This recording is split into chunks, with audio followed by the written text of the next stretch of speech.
dipersembahkan oleh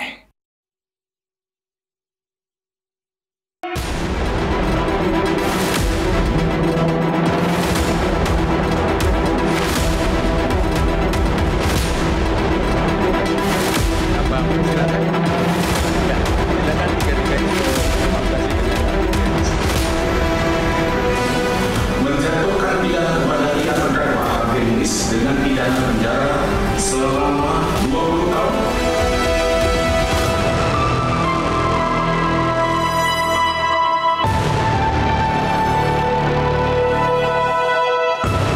Karena itu pembayaran atau kemudian ekonomi lingkungan dan pemulihannya hendaknya disidik dan dituntut melalui pengadilan khusus lingkungan.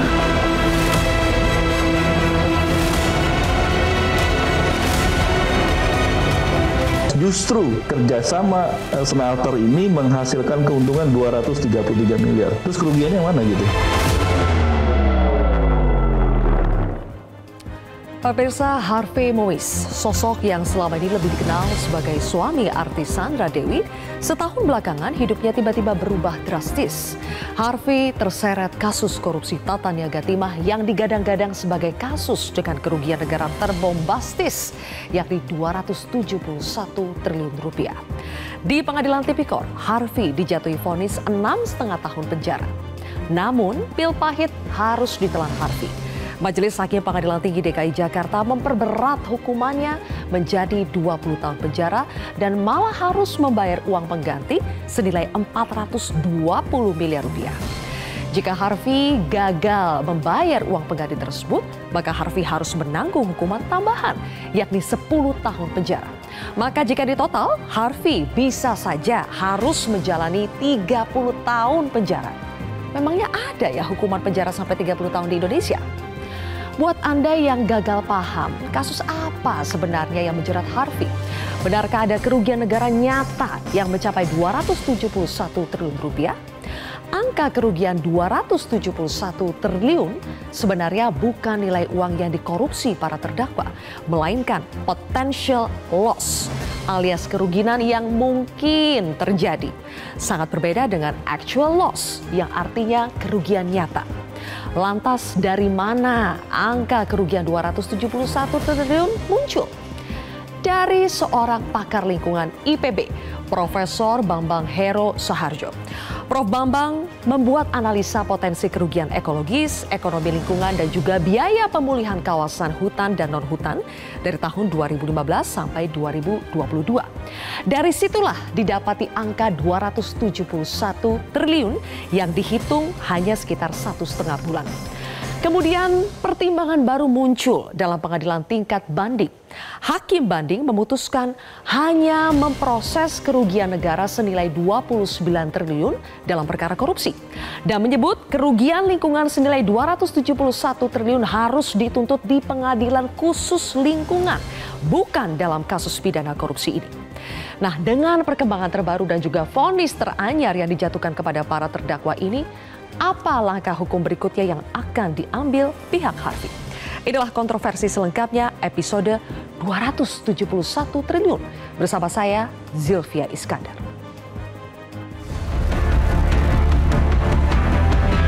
Jatuhkan pidana kepada terdakwa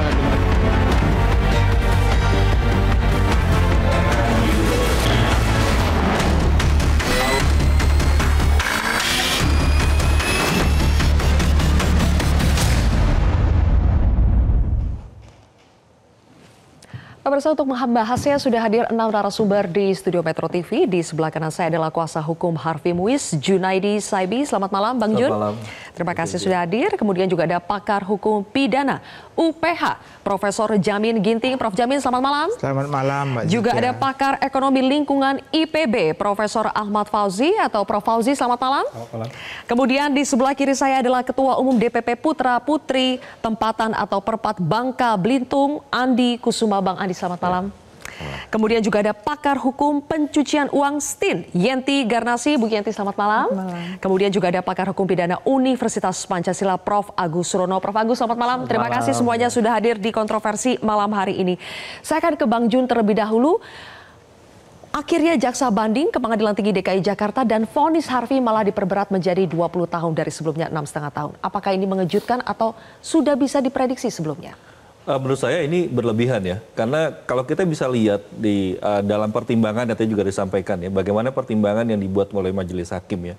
Pertimbangannya adalah bahwa angka itu justru sama hakim disebutnya ini harus diproses melalui pidana lingkungan dan itu perdata lingkungan juga.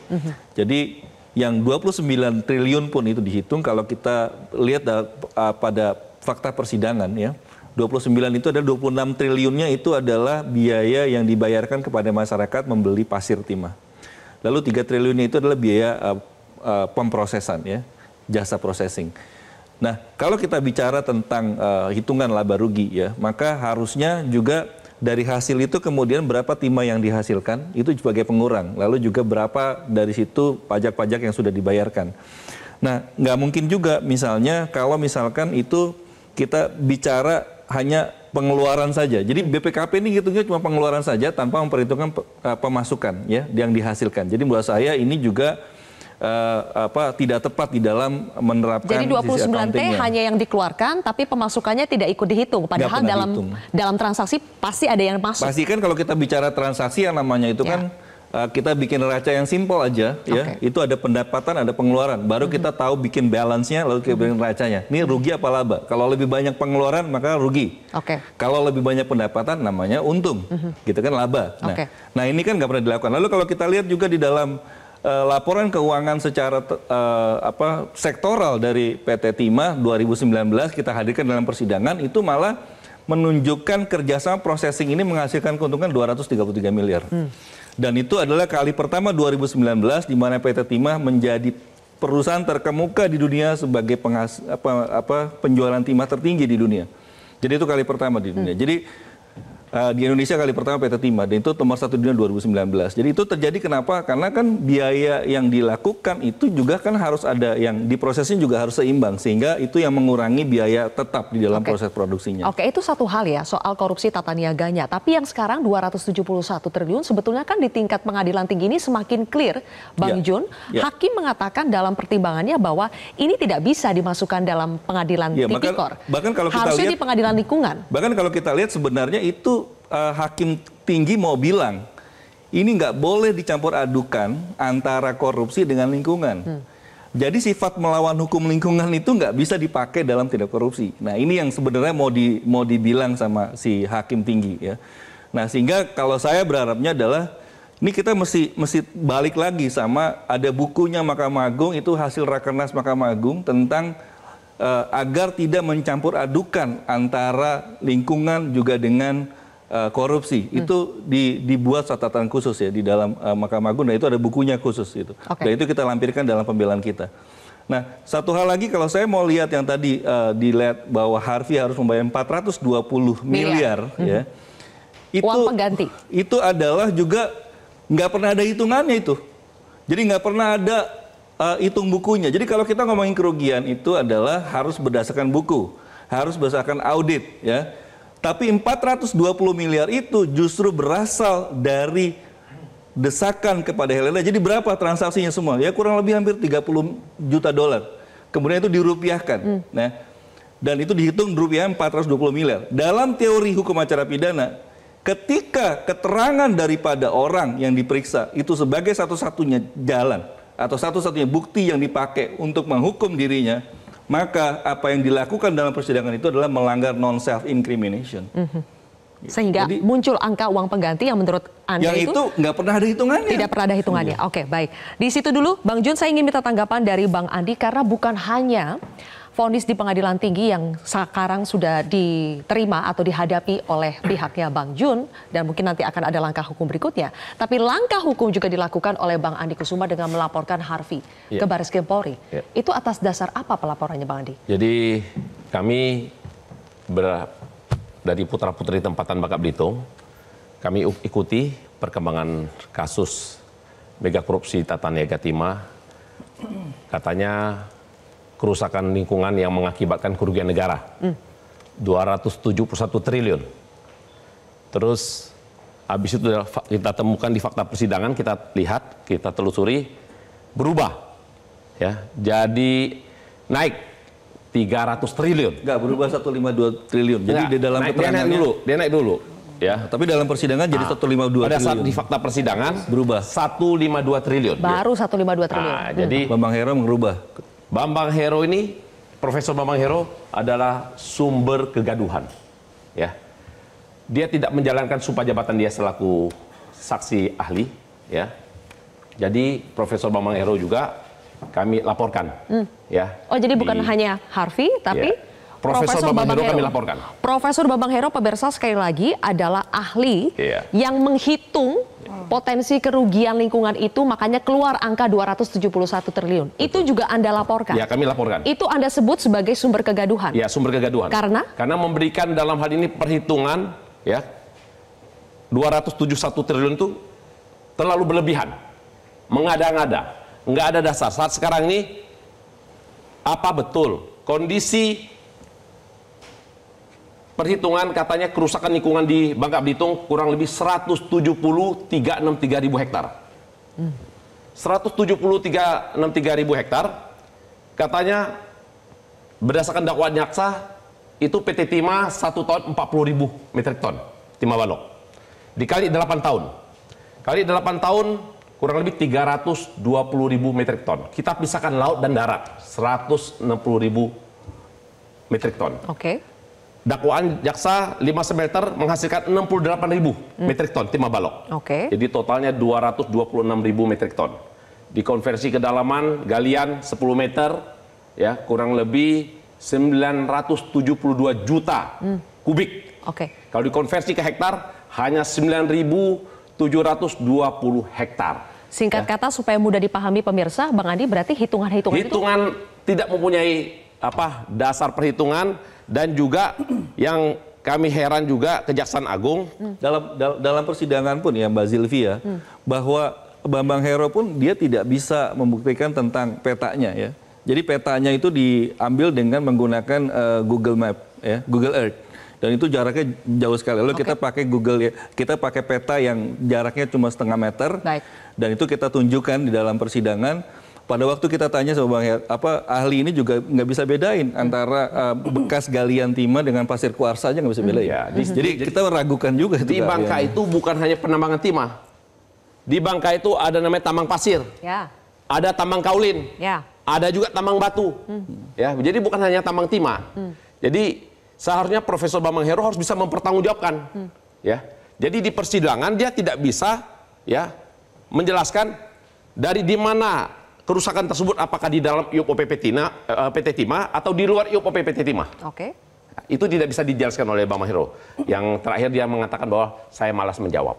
Segala perbuatan pidana pasti bisa dipidana. Oke. Ya. Oke. Jadi kami laporkan Profesor Bambang Hero terkait laporan kami terhadap Harvey Muiz. Fakta persidangan itu adalah dana CSR. Kalau memang ada dana 271 triliun, sampai saat sekarang ini Kejaksaan Agung tidak bisa membuktikan. Uang itu tidak ada. Tapi Profesor Bambang Hero ini ya sudah ngeprank. Prank masyarakat seluruh Indonesia. Ya, bahkan Profesor Mahfud MD juga diprank. Oke. Bapak Presiden yang terhormat juga Bapak Prabowo Subianto juga diprank. Bahkan netizen. Ya. Masyarakat ingatnya 271T itu adalah kerugian negara nyata. Gitu ya. Padahal itu masih potensial loss, bukan actual loss. Oke. Dan pastinya akan ada dampak langsung kepada masyarakat Bangka Belitung Krisis sendiri. ekonomi yang berkepanjangan yang ada saat sekarang. Dilanjutkan nanti Bang Andi, saya juga ingin minta tanggapannya dari para narasumber yang lain pemirsa, tapi usai jeda tetap di Kontroversi.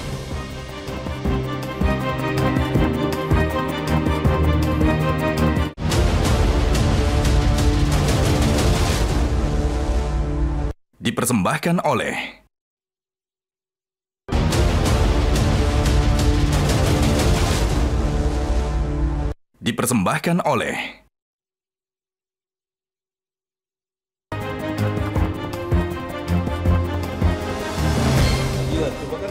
Baik, pemirsa, kembali lagi di kontroversi. Sekarang saya juga ingin ke pakar ekonomi lingkungan IPB di sini. Ada Prof. Fauzi, dan kami informasikan pemirsa, sebetulnya kami juga sudah berusaha untuk mengundang Prof. Bambang Hero yang merupakan ahli yang menghitung angka 271 triliun yang ia sebut sebagai kerugian negara akibat kerusakan lingkungan.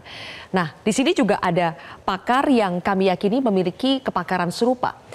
Prof. Fauzi, sebetulnya siapa yang memiliki kewenangan untuk menghitung, untuk menganalisa adanya kerugian lingkungan dan yang ujungnya berdampak pada kerugian negara? Apakah bisa dilakukan hanya seorang ahli, kemudian dalam waktu yang singkat 1,5 bulan, dan itu dijadikan dasar oleh kejaksaan?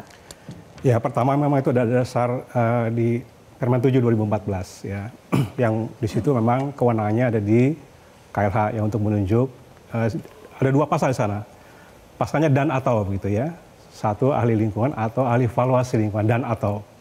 Jadi memang di situ diberikan kewenangan untuk menunjuk 1 atau 2 orang sebagai ahli perhitungan. Nah, permasalahan begini. Jadi dalam konteks penilaian kerusakan lingkungan itu ada 2 hal yang harus diperhatikan. Pertama, apa yang maksud kerusakan lingkungan itu berbeda dalam konteks Permen 7 2014 dengan konteks ekonomi lingkungan. Karena di dalam ekonomi lingkungan, kerusakan itu ada 2. Ya, satu namanya intensional. Intensional pasti akan terjadi. Kalau saya diberi izin tambang, ya pasti akan rusak. Dia karena memang dia harus menggali ya. Atau pemerintah bikin jalan tol, pasti rusak juga. Itu namanya intensional. Yang kedua unintentional, yang tidak diinginkan. Itu pasti karena accident ya, atau karena illegal activities ya. Nah, kerugian lingkungan yang dimaksud dalam konteks kerusakan lingkungan adalah yang 2 hal ini ya, yang unintentional. Maka muncul nilai. Nah, ini itu pun harus hati-hati. Kalau tadi 271 itu nilai sekarang 100 tahun yang akan datang, atau nilai 100 tahun akan dihitung sekarang, atau nilai 10 tahun yang akan dihitung sekarang, which is which?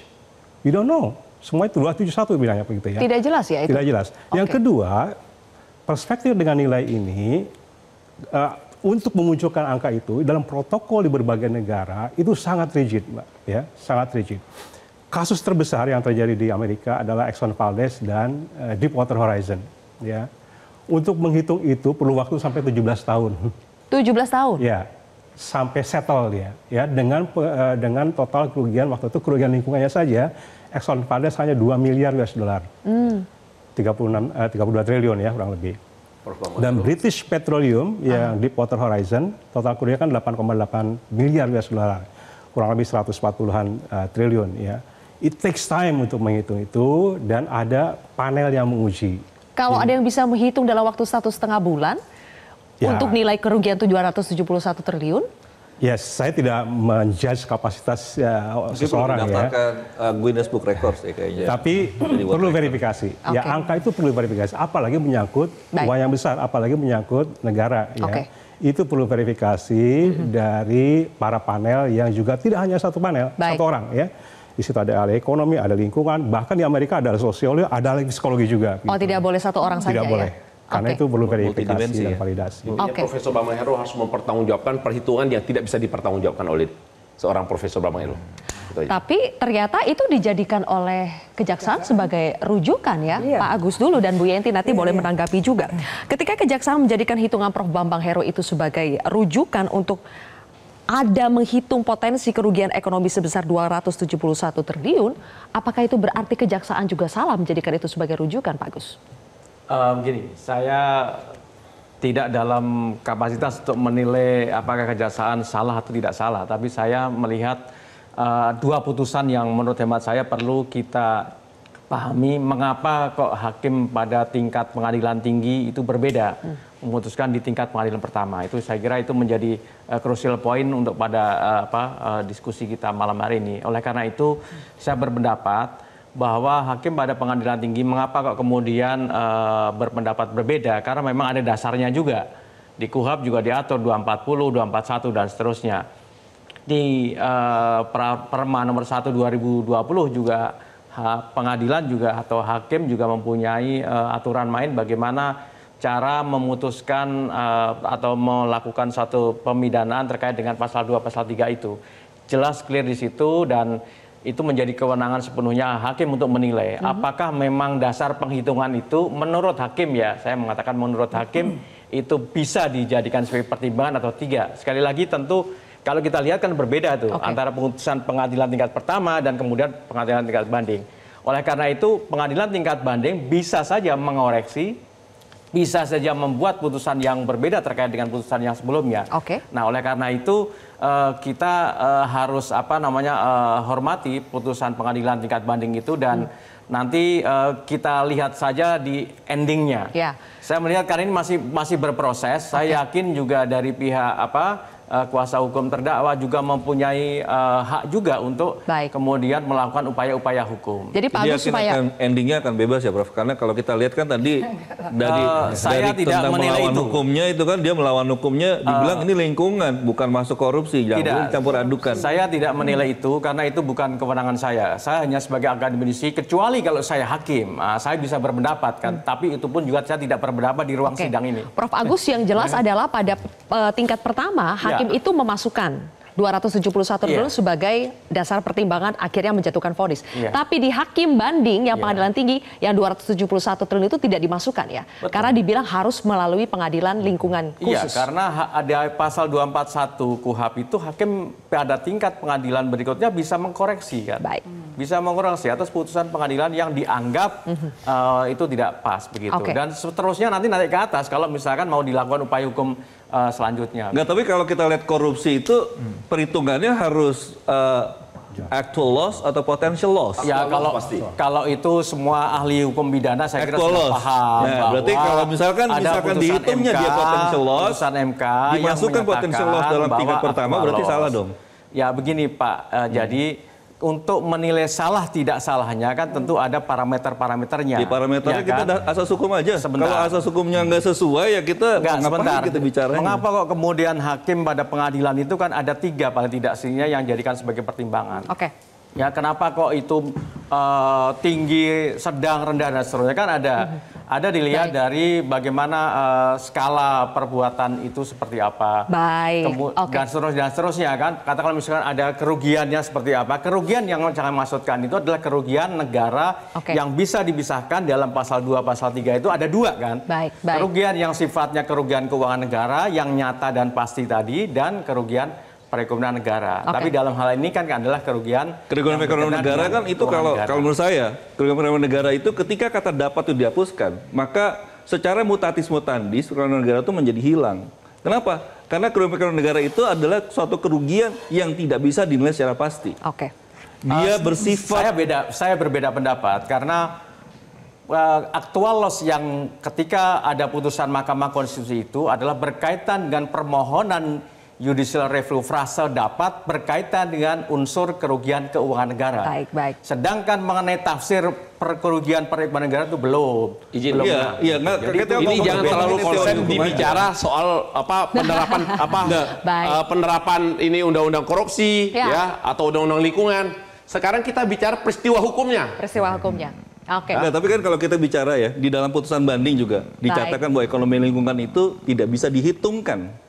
Ya kan? Kenapa? Karena dia sifatnya potensi. Potensi. Sehingga itu maksudnya nanti bidang lingkungan dan perdata lingkungan. Di potential loss-nya dulu ya. Sekarang saya ingin beralih ke Mbak Ibu Yenti juga. Karena ada pasal korupsi, ada juga pencucian uang di situ. Untuk itu apakah sudah tepat penerapannya? Ya sudah tepat. Kalau memang ada korupsinya, kan korupsi ya. Jadi ini pendekatannya kan peristiwanya itu satu sebetulnya kan. Peristiwa ya itu peristiwanya. Tapi kemudian itu bisa diterapkan undang-undang korupsinya karena menggunakan pasal 2 dan pasal 3. Tapi kalau mau dilihat dari lingkungan hidup juga ada. Ya, kebetulan saya juga ikut ikut merumuskan undang-undang lingkungan hidup yang 97 dan 2007. Ketentuan pidananya. Nah, saya juga sejak awal saya mengawal ini ya. Jadi waktu itu saya tidak akan bela siapa-siapa, tapi saya masih mencatat tentang kerugian itu dibagi 2, kerugian kawasan hutan dan kawasan non hutan kan gitu. Itu ada hitung-hitungannya pada waktu itu. Kita saling menghargai kompetensi ahli masing-masing ya. Itu memang disebutkan kerugian lingkungan ekologis 157 triliun, kemudian ini dan kemudian yang non kawasan hutan juga begitu Pak. Akhirnya dijumlahkanlah itu 271 69 sekian triliun. Itu ya waktu itu. Tapi kan dalam undang-undang lingkungan itu kerugiannya perdata. Artinya gini. Bukan. Artinya gini bahwa saya gini. Itu kan keterangan ahli ya. Itu berdasarkan ilmunya beliau ya. bahwa mengatakan itu, dan kita waktu itu terbuka semuanya. Ketika saya mengatakan karena mau digunakan pasal 2 dan pasal 3, ya kalau memang ada pasal 2-nya atau pasal 3-nya dan kemudian dia mendapatkan sesuatu dan sesuatu itu kemudian harta kekayaan itu kemudian digunakan untuk apa-apa, itu berarti muncullah TPPU-nya. Ya enggak, kalau yang kerugian ekologis itu kan hitungnya melalui mekanisme perdata. Dalam undang-undang disebutkan seperti itu. Tidak, apa? Itu bukan melalui mekanisme Bukan, terlalu jauh ya. Kalau kita bicara sekarang ini, bicara pertambangan, jelas-jelas ada lex spesialisnya. Ya, penerapan undang-undang lingkungan dan juga undang-undang minerba. Bukan undang-undang korupsi. Bicara 271 triliun bukan adanya OTT yang terjadi. Ya. Manfaat dalam hal penegakan hukum yang dilakukan oleh Kop Adiaksa dalam hal ini Kejaksaan Agung, apa manfaatnya? Yang ada membuat masyarakat tempatan saat sekarang krisis ekonomi yang berkepanjangan. Itu yang dirasakan masyarakat? Ya, luar biasa. Dulu biasanya bisa makan ikan tenggiri, sekarang makan ikan ciu. Tahu ikan tenggiri? Ikan besar, sekarang ikannya kecil. Ya. Dulu bisa kepala keluarga bisa beli 2 ekor ayam. Sekarang setengah ekor, potong kecil-kecil sama kentang, udah satu keluarga. Nah, itu juga sebenarnya data BPS sudah menunjukkan, Mbak Sylvia. Jadi kalau kita baca data BPS, itu BPS melakukan report ya. Bahwa memang terjadi minus pertumbuhan ekonomi di Bangka Belitung. 0,3. Nah, minus itu berarti terjadi ya juga berarti perputaran uang di sana secara real itu juga berarti kan mengalami masalah. Dampaknya akhirnya apa? Bahwa bisa dicek sekarang bahwa petty crime di sana cenderung meningkat, ya, cenderung meningkat petty crime itu. Kenapa? Karena petty crime itu kalau kita bicaranya ya orang curi untuk makan. Ya, itu yang sebenarnya juga PHK massal. Ya. Contohnya. Bang Adi, kita harus jeda ya. Tadi Bu Yenti juga belum selesai untuk mengelaborasi lebih jauh ya. Jadi nanti saya akan berikan lagi kepada Bu Yenti. Dan Prof Jamin, tentu saja kita juga ingin mendengar kepakarannya tentang kasus ini. Tetapi sesaat lagi pemirsa Kontroversi akan kembali.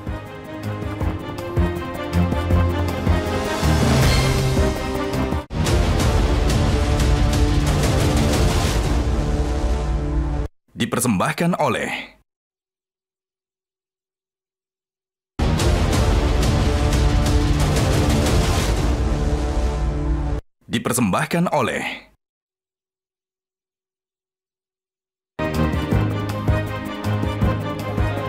Baik, supaya pembicaraan kita lebih maju lagi ya. Itu dari Jaksa Agung. Prof Yenti, Bu Yenti, saya ingin tanya lebih jauh. Tadi Anda ingin menjelaskan lebih jauh. Intinya apa yang soal ada 271 triliun ini? Peristiwa pidana ya, peristiwa pidana itu bisa saja satu peristiwa itu melanggar beberapa ketentuan hukum pidana, ya kan? Ada lingkungan hidup mungkin, ada mungkin pemalsuan dan sebagainya. Tapi kemudian itu kan ada satu perbuatan yang melanggar berbagai peraturan hukum pidana. Itu adalah alasan pemberat. Itu yang namanya konkursus idealis, satu perbuatan beberapa undang-undang. Kemudian penegak hukum karena memang memenuhi pasal 2 dan 3 atau pasal 2 atau pasal 3 maka menggunakan undang-undang tipikor gitu ya.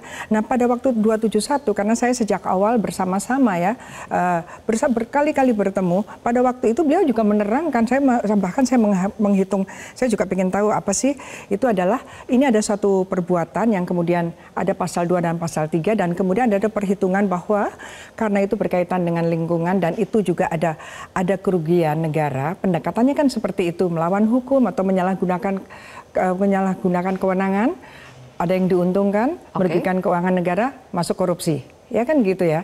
Kemudian dihitung juga bahwa karena itu berkaitan dengan alam, SDA alam, maka kalau di lingkungan hidup memang itu ada waktu itu fakta bahwa setelah ditambang itu ditinggalkan begitu saja sehingga suatu saat nanti harus diperbaiki. Jadi Prof Yenti ingin menguatkan perhitungan Prof Bambang? Saya tidak menguatkannya. Atau gimana nih? Saya gini, bahwa perhitungan itu ada, bahwa itu berhitung berapa ya tentu saya tidak mendalami ya karena itu bukan. Itu tadi ya, saya Harvey 271 itu sejatinya kan didasarkan dari kerusakan lingkungan. Sejatinya dia kembali ke lingkungan. Karena Perma juga mengamanatkan begitu. Nah, kalau itu kembali ada namanya project restoration. Itu Bangka Belitung bisa hidup dari project restoration. Kalau 271 itu memang kembali ke lingkungan. Gitu. Betul. Harusnya kembali ke lingkungan berarti harus melalui pengadilan lingkungan. Pasal 4C-nya mengatakan melalui begitu. kehutanan. Untuk restorasi. Makanya itu lingkungan yang kemudian mengelola keuangan itu. Posisi jamrek mau dikemanakan? Iya, itu kan ada di sebagian IOP PT Timah, dia punya jamrek. Dia punya jamrek. Kita sibuk kita bicara soal tipikorisasi. Baik. Bang Andi, kita kasih kesempatan ke Prof. Jabi dulu ya. Prof. Jabi, dari tadi perdebatannya soal 271 triliun yang disebut kerugian negara, padahal itu adalah potential loss dan merupakan perhitungan analisa kerugian lingkungan yang menurut Hakim Banding itu harusnya harus kembali ke lingkungan, harus ada pengadilan khususnya, tapi sekarang dicampur adukan menjadi kasus korupsi. Bagaimana itu, Prof? Jadi ini yang namanya kontroversi. Kan? Ini baru kontroversi. Ini kontroversi. Kenapa? Karena putusan awalnya itu tidak ditemukan kalimat yang mengatakan kerugian lingkungan hidup. Nah, jadi dari awal sebenarnya sudah salah. Kenapa? Di pasal 14 Undang-Undang Tipikor itu sudah mengatakan tindak pidana yang korupsi, ya tindak pidana yang bukan tindak pidana korupsi dalam undang-undang lain tidak disebutkan dengan pasti atau tidak dengan jelas, itu bukan tindak pidana korupsi kecuali dinyatakan sebagai tindak pidana korupsi. Itu pasal 14.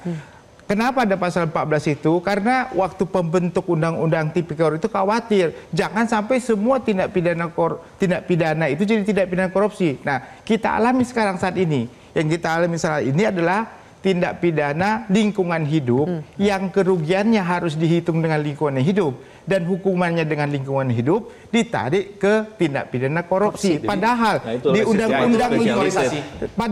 undang-undang lingkungan hidup tidak dinyatakan sebagai tindak pidana korupsi, tetapi kita tarik sebagai tindak pidana korupsi. Akhirnya Pengadilan Tinggi mengakui bahwa itu bukan tindak pidana korupsi. Nah, itulah kerugian yang disatukan. Nah, bagaimana kerugian yang bukan tindak pidana korupsi dijadikan sebagai perbuatan tindak pidana korupsi? Ini kan kontroversi. Akhirnya kontroversi.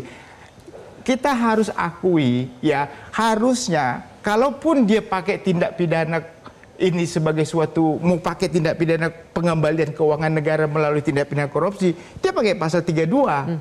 Pasal 32 itu mengatakan di ayat 1 di Undang-Undang Tipikor, kalau tidak ada perbuatan pidananya, jaksa pengacara negara bisa mengajukan gugatan. Itulah yang dimaksud Pengadilan Tinggi tadi. Jaksa, you ajukan gugatan keperdataan terkait dengan kerugian lingkungan hidup. Bukan pasal 2, pasal 3. Itu sebenarnya message yang mau disampaikan di Pengadilan Tinggi itu. Cuma sayangnya ada kontroversi lain, yaitu hukuman 30 tahun tadi. Diperberat. Hampir 30 tahun kan. Bisa gitu kan? begitu ya, Prof. Jamin? 20 ya nggak boleh.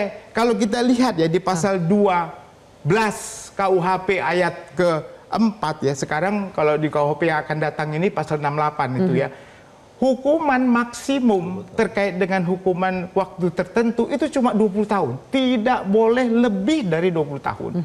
Jadi kalau Pak Presiden bilang tadi 50 tahun, mungkin penasihatnya salah ngomong atau salah kasih masukan. Apalagi sekarang pengadilan mau diikuti lagi 20/10. Padahal 10 itu kan uang pengganti terhadap jika tidak bisa membayar 420 miliar pasti itu. Tidak bisa. Pasti saya yakin tidak bisa. Kalau tidak bisa kan nggak bisa diterapkan terkait dengan 20 tahun itu ya. Jadi menurut saya, sebentar dulu Pak Agus, Prof ya. Jadi saya katakan ada beberapa, dari awal ini sudah salah. Maka diakui oleh Pengadilan Tinggi, kalau saya penafsiran saya, dia diakui seperti itu, bahwasannya ini kerugian lingkungan hidup, silakan Pak Jaksa, you ajukan gugatan sesuai dengan pasal 32 ayat 1 Undang-Undang Tipikor, mengajukan gugatan keperdataan sebagai jaksa pengacara negara. Boleh, sudah ada kok, itu bisa dilakukan begitu. Seharusnya itu dilakukan di awal. Harusnya di awal. Di awal. Iya. Ya, jangan membuat kegaduhan yang seperti ini. Jadi manfaat dalam hal penegakan hukum yang dilakukan oleh Kop Adiaksa betul-betul tidak ada manfaatnya. Malah tidak terasa buat masyarakat. Bahkan membuat susah masyarakat. Prof. Agus. Saya menyampaikan begini. Jadi tidak pas juga ketika kemudian ada satu peristiwa hukum, ya, peristiwa hukum yang berkaitan dengan apakah itu kaitannya dengan pengelolaan sumber daya alam dan seterusnya, tidak bisa kemudian dikenakan Undang-Undang Tipikor pasal 2, pasal 3. Saya dalam berbagai kesempatan menyampaikan ada asas hukum yang saya kira kita pahami. Pak Jamin Ginting juga belajar juga mengenai asas hukum sistematis spesialitas yang itu bisa dipergunakan atau bisa diterapkan untuk apakah satu peristiwa hukum yang kaitannya dengan kerusakan lingkungan, kerugian lingkungan dan seterusnya bisa kemudian diterapkan Undang-Undang Tipikor. Tentu ini adalah ada syarat-syaratnya. Enggak dong. Syarat-syaratnya adalah yang saya masukkan dengan syarat-syarat itu adalah yang pertama. Kalau ini ada lingkungan, deliknya bisa adalah jadi korupsi. Delik yang kemudian berkaitan dengan pasal 2, pasal 3. Apa pasal 2, pasal 3 itu? Pasal 2, pasal 3 adalah memperkaya sendiri secara melawan hukum dan seterusnya. Pasal 3-nya adalah menyalahgunakan kewenangan untuk menguntungkan diri sendiri, orang lain, dan korporasi. Dari perbuatan yang ada di pasal 2 ayat 1 dan pasal 3 itu ada syarat yang paling penting, yaitu yang harus dipenuhi untuk dapat tidaknya suatu peristiwa hukum ini dibawa ke ranah korupsi, yaitu adanya kerugian keuangan negara. Baik, semua nggak bisa gitu, nggak bisa gitu, nggak bisa gitu. Jadi di pasal 2, pasal 3, best talent delicten-nya bukan kerugian negara ya. Pasal 2 dan 3 itu best talent delicten, delik intinya bukan kerugian negara. Delik intinya adalah perbuatan melawan hukum yang mengakibatkan kerugian negara. Kerugian negara itu sebagai akibat dari suatu perbuatan, bukan sebagai suatu delik inti.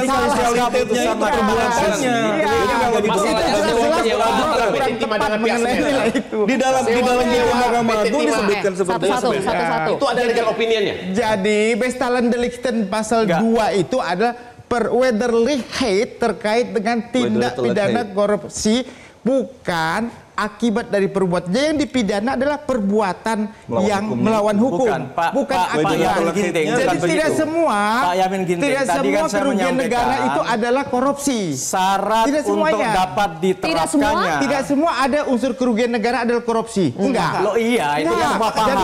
Kalau kalimat Bapak kan tadi saya sampaikan, tadi semua kerugian negara itu adalah korupsi. Itu berbeda. Enggak, tadi saya sampaikan untuk dapat diterapkan asas sistematis spesial itu ada syarat-syaratnya. Itu beda Pak, itu nggak ada kaitan dengan ajas spesialis, itu nggak ada.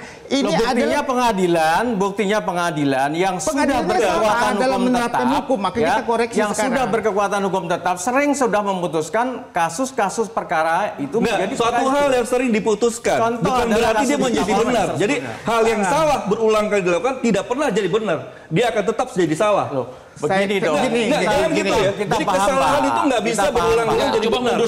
Jangan bicara apa. Konsen di pasal 2, pasal 3. Kita sekarang ini peristiwa hukumnya. Sewa menyewa semeter. Ya, PT Timah. Ya, itu ada legal opinion-nya. Bukan Pak, begini, pengadilan tinggi aja sudah mengakui kalau kerugian negara itu ada akibat dari kerusakan lingkungan hidup. Jadi sebenarnya dia ingin mengatakan bahwa ini akibat perbuatan ini kerusakan lingkungan adalah tindak pidana lingkungan hidup. Pertanyaan saya, begitu. Jadi kita jangan digeser lagi ke sana. Jadi sepakat ya, ini namanya dalam tipikorisasi putusan pengadilan tinggi itu ya, apakah si terdakwa dinyatakan bersalah apa tidak? Dinyatakan bersalah melakukan kasusnya tindak pidana korupsi apa tidak?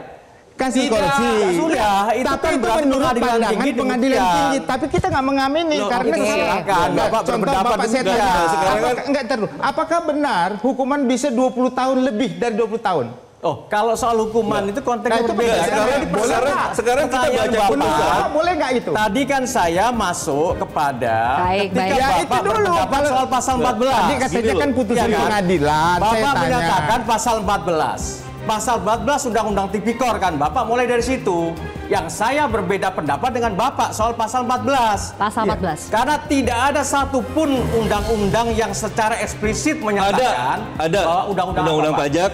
Loh, Undang-Undang 2899 ya. Pak tidak harus Pak. tahu historisnya. Undang-Undang 3199 itu adalah satu paket dengan Undang-Undang 2899 tidak. Enggak, 2899 pasal 14 adalah undang-undang. Baca dulu. Bahwa 2899 dan 312 itu adalah satu paket. KKN berbeda Pak. Tidak ada. 2899 itu satu paket. Oke. Semua kita harus jeda terlebih dahulu. Baca lagi lah. Bapak-bapak, kita harus jeda terlebih dahulu ya. Nanti kita sambung lagi supaya lebih kondusif juga. Bu Yenti, nanti saya juga ingin tanya kepada Anda, ada satu hal yang belum kita bahas dari tadi. Soal bagaimana sebetulnya harta yang dikatakan terpisah tapi kemudian dikaitkan juga sehingga ini menjadi pasal pencucian uang juga. Apa pendapat dari Bu Yenti soal itu? Kita akan bahas lebih jauh pemirsa sesaat lagi.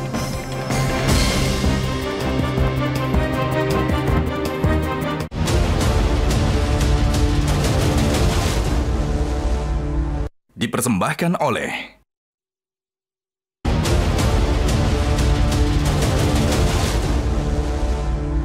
dipersembahkan oleh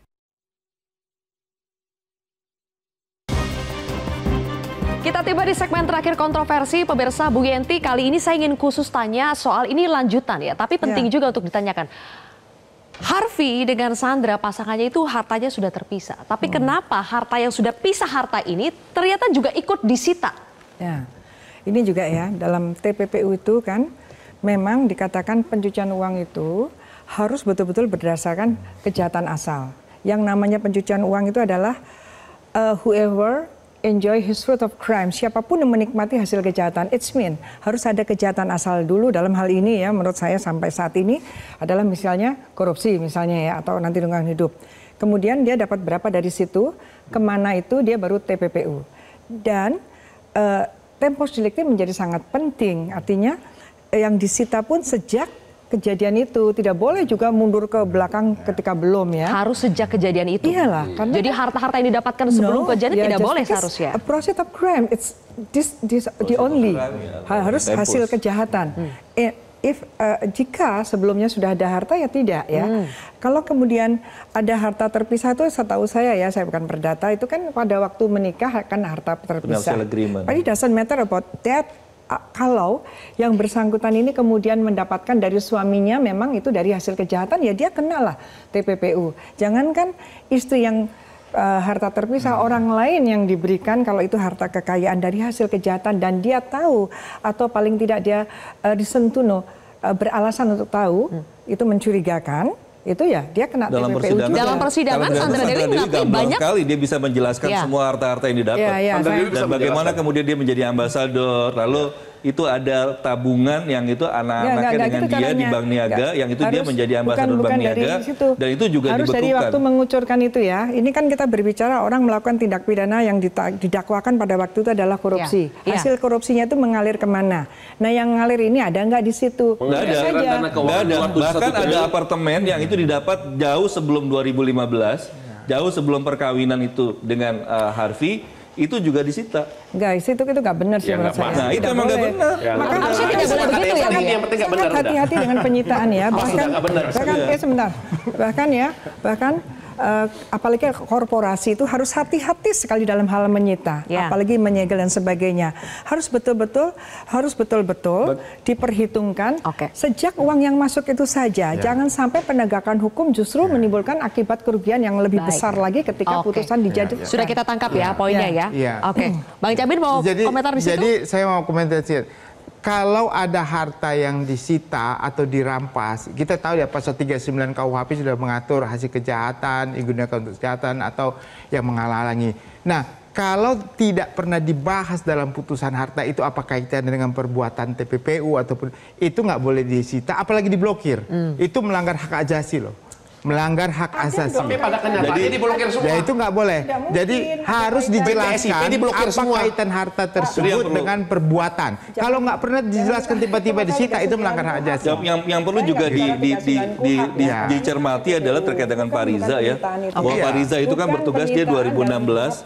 Lalu kemudian dia itu kita bisa lihat ya. Terkait dengan tadi saya setuju terkait dengan tempus dan tempusnya ya. Terkait dengan tempus tapi artinya bukan 39 dalam arti yang disita apa-apa saja bukan. Ini khusus bahwa yang disita itu adalah hasil kejahatan yang dialirkan oleh seseorang kepada orang lain.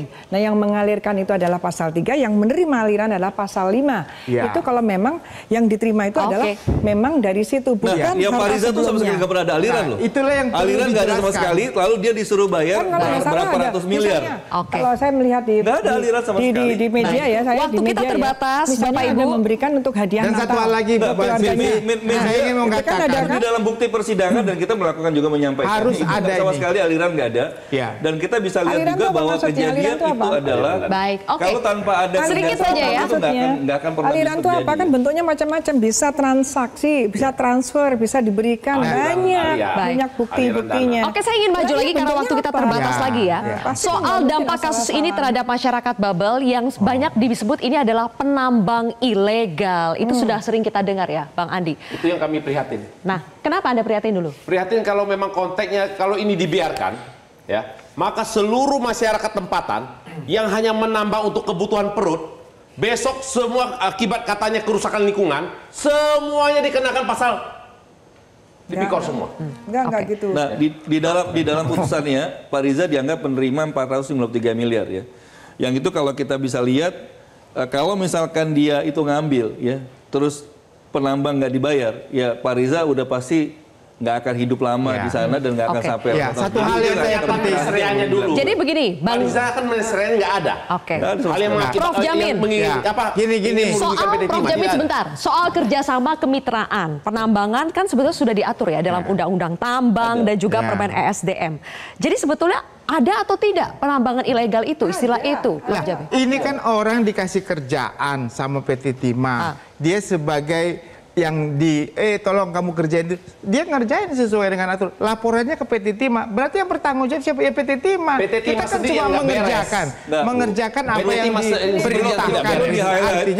Jadi di dalam korporasi ini, korporasi yang dikasih pekerjaan ini dia cuma mengerjakan saja apa yang diinginkan. Perlu di-highlight dalam pertambangan itu kan terkait dengan lahan, bahwa PT Timah tidak pernah membebaskan lahan. Dan itu adalah lahannya masih lahan milik warga. Sehingga dalam undang-undang pertambangan tuh either dia beli, izin PT Timah terhadap wilayah seluas itu, dia bisa melakukan itu atau melakukan kerjasama. Nah, kemitraan ini adalah bentuk yang sebenarnya diadres oleh undang-undang juga. Birokrasi PT Timah. PT Timah melakukan pemangkasan birokrasi. Sedikit saja. Bebaskan masyarakat tempatan untuk melakukan penambangan. Ya seluas-luasnya. Gini ya, waktu itu kan kita tuh tidak asal-asalan ya, kita berapa kali pertemuan-pertemuan itu ya. Waktu itu dikatakan ada yang berizin, ada yang tidak berizin. Yang berizin itu 88 juta hektar, yang non-IUP adalah 81.460 sekian. Gitu. Kalau berizin berarti kan dimensi administrasi. Loh gini. Administrasi kan? Singkat, Bapak Ibu, waktu kita sudah habis. Perizinan, makanya itulah yang masuk kepada tindak pidana. No, itu bukan administrasi yang bersanksi pidana, itu pidana administratif, dan itu pidananya bisa lebih berat daripada pidana dalam KUHP. Masih panjang tapi kalau sudah ada pembahasannya. administrasi nggak bisa dia Tapi yang penting begini, yang lain. adakah langkah hukum selanjutnya yang akan diambil oleh klien Anda? Kalau masalah upaya hukum adalah menjadi hak daripada klien. Ya. Jadi haknya daripada Harvey. Tapi kalau saya ditanya, saya akan advice apa? Maka advice saya adalah ya kasasi. Tapi kan juga itu menjadi haknya daripada klien saya. Karena kalau kita bicara upaya hukum itu adalah hak daripada setiap mereka. Jadi jangan juga di media digoreng seolah-olah Harvey diserang untuk nggak menggunakan haknya. Jadi setiap orang tuh berhak untuk menggunakan haknya, termasuk hak untuk melakukan upaya hukum. Jadi jangan orang ditekan untuk orang menggunakan haknya. Jadi siapapun yang kemudian haknya itu tidak bisa dilaksanakan, maka saya akan terdepan membela orang itu. Siapapun dia. Saya dalam hal ini ingin Bapak, Ibu, menantang Bapak Kajagung. Beranikah menerapkan penerapan pasal yang sama ke seluruh pertambangan yang ada di seluruh Indonesia? Nanti kita akan jawab itu dan bahas lebih lanjut lagi pemirsa, tapi sayang sekali waktu kita sudah habis. Bang Jun, Prof Jamin, Prof Fauzi, Bu Yenti, Prof Agus dan juga Bang Andi, terima kasih sudah bergabung bersama kami di Kontroversi pemirsa. Saya Zilvia Iskandar pamit undur diri, sampai jumpa. Metro TV.